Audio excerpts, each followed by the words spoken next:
Good morning, everyone, and welcome to Activities for People Living at Home with Dementia. My name is Gail Snyder. I'm the Executive Director for Dementia Friendly Fort Worth. We are proud to offer this program with funding from the Area Agency on Aging and United Way of Tarrant County. These programs are recorded and are made available for future use by families and communities through a YouTube channel. And today, our session is Summertime with Peggy Spear, Manager of Interpretation and Accessibility at the Amon Carter Museum of American Art, and we're excited to partner with the Artful Moments program to bring this session to you. Peggy, I'm going to hand it off to you. Well, thank you, Gail. Hi, guys. How are you? So far, so good. All right. That's what I like to hear. All right. So today we are jumping into summer. I know summer's starting to wind down, and I don't know about you guys, but you might be starting to see some leaves already coming off your trees out in your backyard, which I cannot believe. It's in our neighborhood. Yes, there are some. Isn't that crazy? This year has been a blur. I mean, maybe that's probably a good thing, but all right. So we are going to talk about summertime with an artist we love here at Amon Carter. His name is Stuart Davis. Have any of you heard of Stuart Davis before? No. I don't think so. No, you might. We're only going to look at two of his artworks, but you might recognize the artworks that I'm about to show you. So here's our man, Stuart Davis. He is an East Coaster. He grew up in Philadelphia and then taught in New York. He lived in Massachusetts. We were talking about Boston earlier for a while with his family. And he is revered as one of the first and one of the most influential abstract painters in the United States. So he, while he was an American painter, he did have notoriety over in Europe as well. So this is the man we're dealing with today. And we're going to start with this painting called New Mexican Landscape by Stuart Davis. And he painted this in 1923, which I didn't give you his life dates, but he was born in the late 1800s in 1892. And then he died in, I think, 1964. He died of stroke. And he was painting almost the entire time he was able to. So this is one of his paintings from earlier in his career called New Mexican Landscape. So what do we see? Sky and sand and mountains.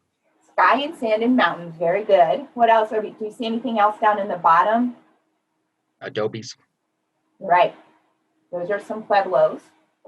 And then, so he really painted this. This was before he went completely abstract. So this is, you see, it's 1923. This was earlier in his career.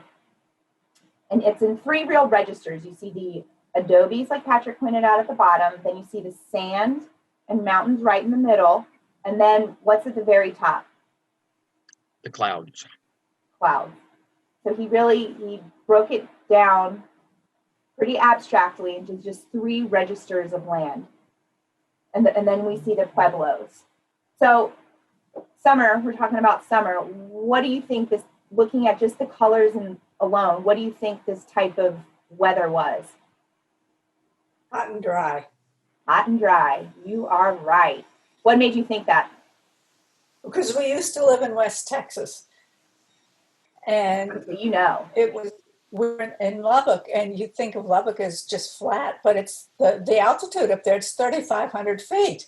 Oh, I didn't know that. My husband's from Lubbock. He's never once been. Oh, yeah. And my favorite bumper sticker that I ever saw, it had barbed wire going across this way, a fence post, and a little ridge like that, and underneath it said Ski Lubbock. I loved Lubbock. I loved it. That's cool. I love that. Yeah. But yeah, so it's dry, it's hot. Very dry. Hot. The pueblos down at the bottom. Does it seem like there are people around? What does it look like? Like it's a busy town, a quiet town? Quiet. Quiet. And Patrick, what makes you think that? You don't see much activity. You really don't. Yeah, you don't The buildings are really far apart.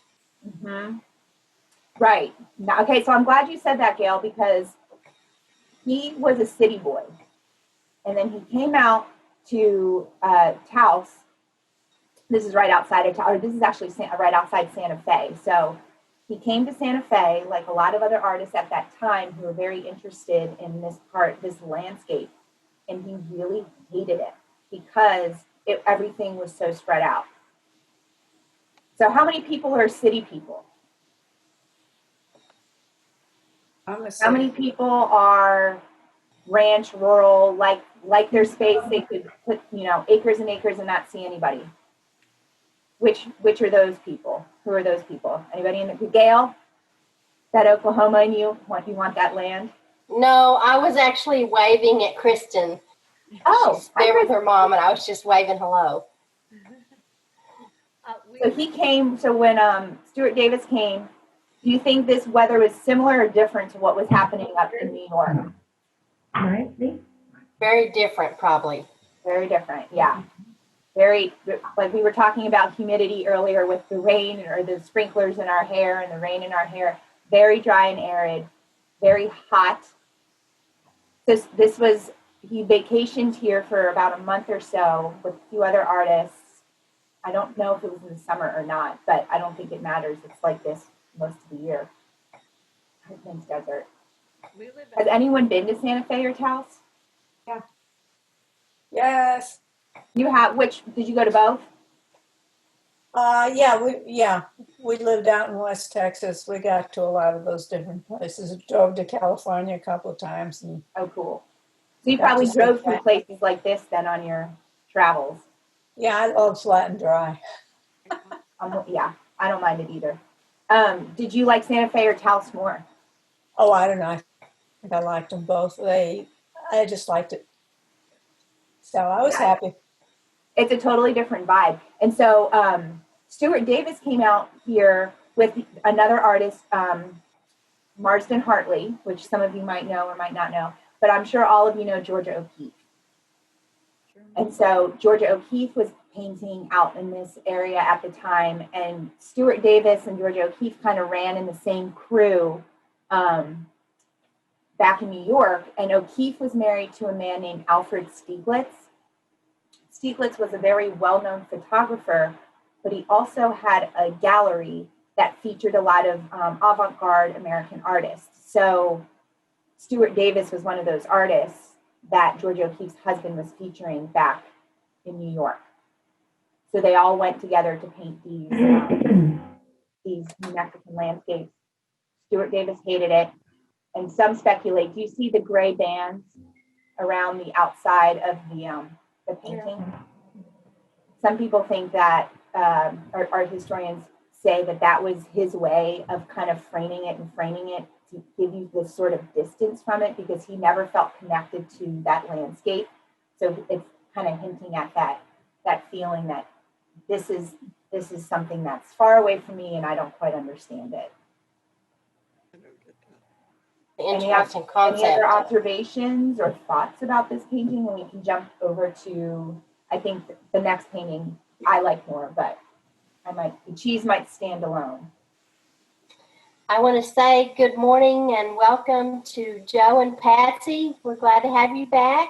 And welcome back. And welcome back, Barbara. We've missed you.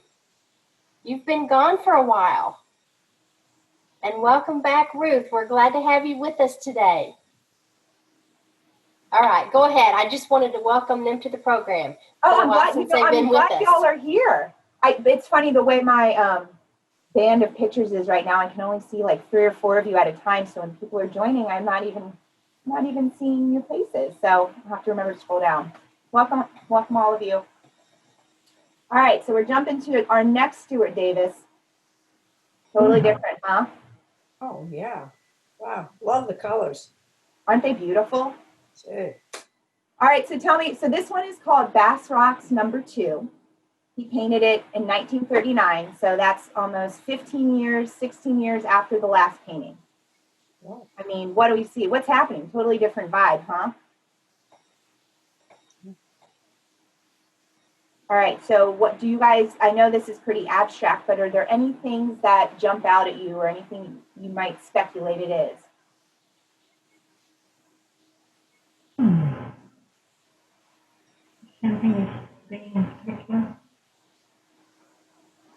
All right, let's start. Okay, can you guys see my mouse? I'm moving it right now. It's on the black patch. Yeah, I saw that. Okay, It so reminded me of a mask. say that again. Halloween kind of thing. If you're getting a Halloween feel. Okay. Well, this is okay. So it's called Bass Rocks #2. This is actually an area in Gloucester, Massachusetts, a beach area that Stuart Davis and his family would visit every summer. So now that we know it's kind of a beach area, and we've got that in our minds, are you getting any sort of beachy or summer vibe? Did you come to see somebody? Say that again. Water? Water? Where are you seeing the water? What color? The light blue in the middle. The You're right, blue. aqua. Yeah, so this blue in the middle, Davis did intend for it to be the ocean. What do you think these black lines are? Waves. Waves. Who said that? Paulette? I did, Paulette. You nailed it. These are waves. What do you think this yellow band across the top is? The beach. The beach, Patrick. You guessed it. And this little detail right here. What do you think, or what do you think that is? A person. That's the one person he includes, or one sign of life he includes, is this tiny little person right at the shoreline. And so over here, you see these black and red and orange, blue and black. He uses those to signify the very rocky terrain that lined the beach. This little area is called Cape Ann. So I know it's very abstract, but do you see that the ins and the outs? Does it look like it's smooth or does it look like it's bumpy? Bumpy. Yeah, pretty bumpy. And is there anything else you might recognize? Think about if you're sitting on the beach. Here, and I'll give you, this is what the actual beach looks like. Okay. Yeah, isn't it? It looks pretty serene. All right, so he's trying to capture this scene in Gloucester, Massachusetts, and right on the water. So looking at this picture and then going back to the painting, do you see details of another thing he captures by being on the shore? I'll give you a hint. It's down in this corner, this bottom right corner. The post with the black and white next to it makes me think of like a volleyball net. Oh, right. Oh, that's fun. You're right. I hadn't seen that. Except it's missing the other pole. Right. It's a broken volleyball net. I think here, and I think you can see on a white example here, they might be boats. You can see there's boats that are docked right in the middle of the water. This down here might be a boat with a flag or a sail. Have any of you been up north to any of the beaches up north in maybe Maine or Massachusetts or New York? Yes. I used to live in Boston. Oh, did you get to go to any of the maybe Martha's Vineyard or Cape Cod or anything like that? Oh yeah. We got to go to some of them, and what always threw me was how they pronounced different things, because you look at Gloucester and it looks like it's Gloucester, and it's not. It's Gloucester. Yeah. And then there's Worcester, and that's really Worcester. Right. I know. I think I'm saying it wrong now. You're saying that. No, I had a hard time getting used to that, but I did. Yeah, you You figured it out. Were the beaches there different than the beaches down in Texas? Well, at that point, I hadn't been to the beaches in Texas yet, but I mean, a beach is a beach, kind of was the way I saw it. It had sand and some rocks and shells and stuff on it, and I loved them all because they all had water and waves. Yeah, right. Being by the water, the ocean and lakes. Yeah. And has anyone else been to any Northeast beaches? I've been to the beach off of Long Island. And what did you think? It was a nice beach, but it wasn't rocky like that. It was more flat. Mm-hmm. Yeah, not all of the beaches up north are rocky. But was the water? Did you think the water was much colder than it was down here? I hadn't been to the beaches in Texas at that time. Oh, okay. And the day I was at the beach, I didn't get in the water. Oh, okay. It's a long story. Yeah. Yeah. Nope. No water today. I'm scared to death of water. Really? But you love a good beach? Well, I didn't get in over my ankle. I understand that. You never know what you're going to walk on. The water up north is a lot. I feel like since I couldn't walk on it. You know? Right. No. Ankle deep is good enough. Yeah, ankle deep was fine. Yeah, the water, I think the water up there too is my husband grew up in Texas and I grew up northeast, and in summer we went up to Delaware. We always vacationed in Delaware on the shore. And my husband was very surprised at how cold the water was compared to the Galveston where he used to grow up going to, and how dark the water was compared to the Gulf Shore. So, to me, like Paulette said, a beach is a beach in my opinion. So, does anyone else vacation? Some people go to the mountains or the desert. Some people go to the beach. Where else do people vacation? Do you guys have any good memories of summer vacations with your family or friends?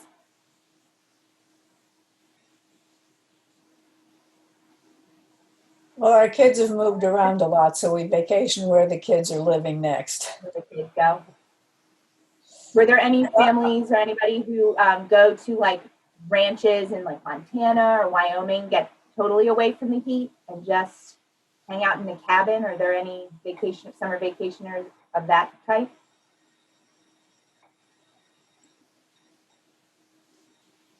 No, are you? So we're all beach people. You're my kind of people. We used to always go to the lake. Oh, in Oklahoma, there aren't really beaches. There are lakes. And so we used to go to the lake in the summertime for vacation. And it was really hot. Yeah. I grew up in St. Louis, so my mother and father decided that I needed to see the mountains. So we drive from St. Louis to Denver and see the mountains in Colorado. And when I came back home, all I could talk about was how beautiful and gorgeous the wheat fields in Kansas were. And there's about 7 hours of them between you and Denver. I'm sure there's a lot of wheat fields. Oh, well, you could see those waves of grain, and I loved it. How cool. Well, now in that stretch of land, there are those tall turbines, those wind turbines. Oh, yeah. There are like 4 hours of just those solar or those wind power farms. Really cool. Very different waves now than what it might have been when you went through. Yeah, that was a couple of years ago.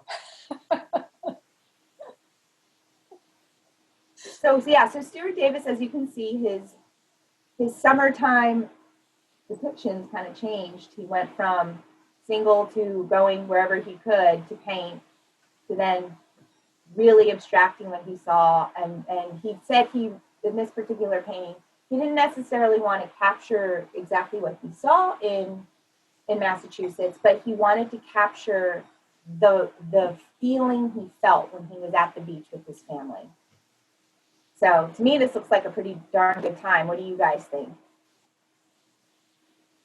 Does it feel stressful? Does it feel It peaceful? looks like a what? I'm sorry? I didn't hear what you said at first.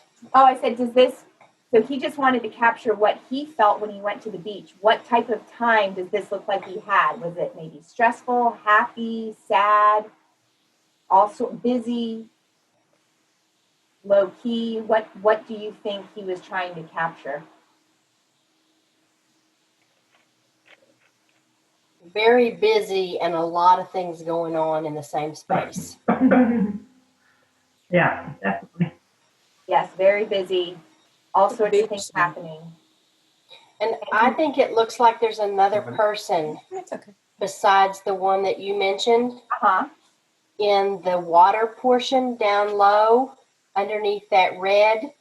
It looks Oh, down like here? a stick person kicking a ball. Oh, how fun. I have never seen that. Yes. That's what I love about this painting. Everybody sees something different whenever we talk about it. So what a fun, right. I'm gonna go for my walk. I'm gonna be right back. Okay. Thanks for reading.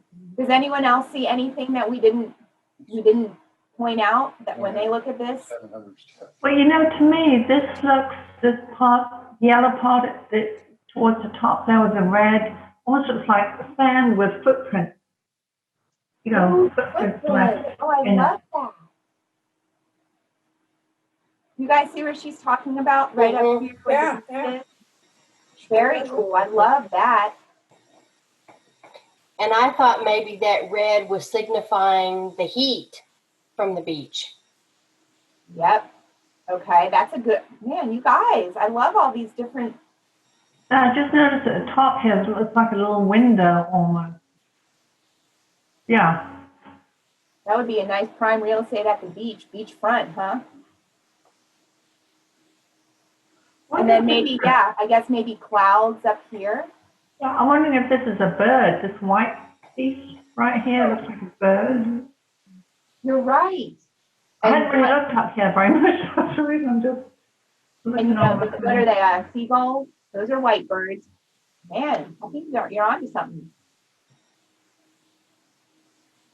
And I don't think I mentioned this, but Stuart Davis was very influenced by jazz, which is improvisational music. There's a bit of an abstractness to this. Do you guys see any sort of things that remind you of jazz music or that type of, you don't know where it's going to go? Do you see that kind of rhythm in this painting?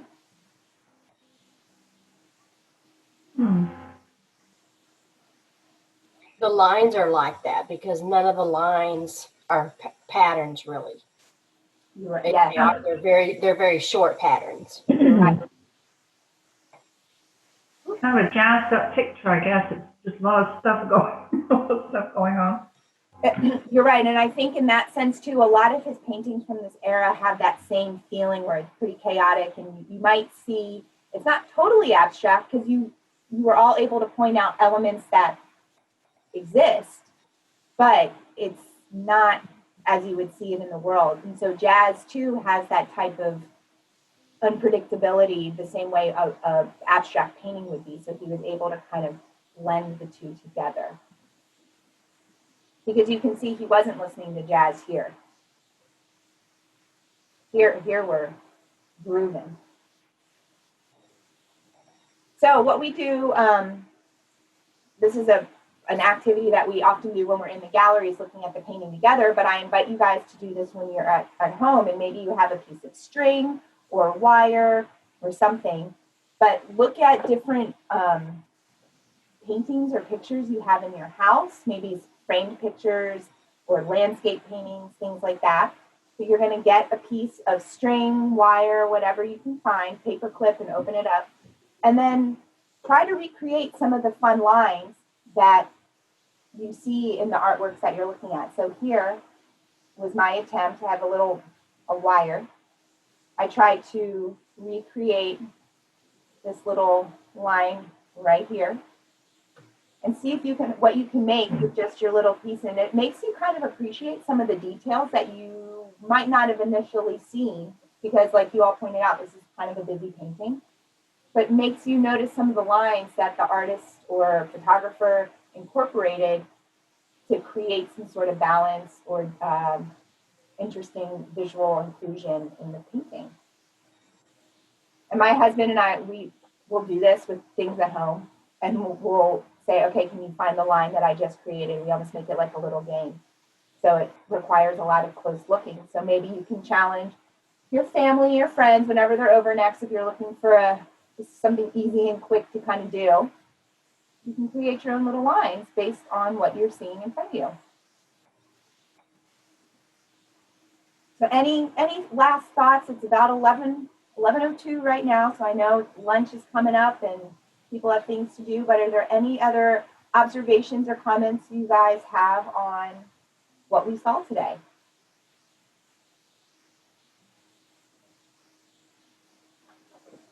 I guess if you contrast the two paintings and the colors, it sheds light on the fact that, like you said, he hated it in New Mexico, and it was dreary and drab.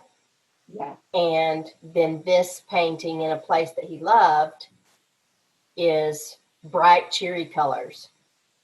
That's a great observation, Gail. You guys see that, what Gail is talking about? Kind of drab and dull here, and happy and bright in his happy place.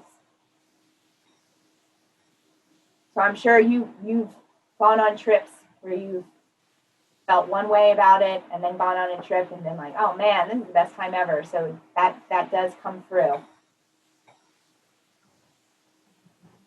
All right, gang. Well, it was good catching up with all of you this week. Nancy's back next week, and I can't remember what her theme is, but you guys will see Nancy again. So I'll be, not next week, but the following, I'll be back, and we're going to talk about hunting and fishing in a couple of weeks. So I feel like this crew has a good bunch of stories and things we can talk about that involve hunting and fishing. Okay? So all of you be good, and I'll see you soon, okay?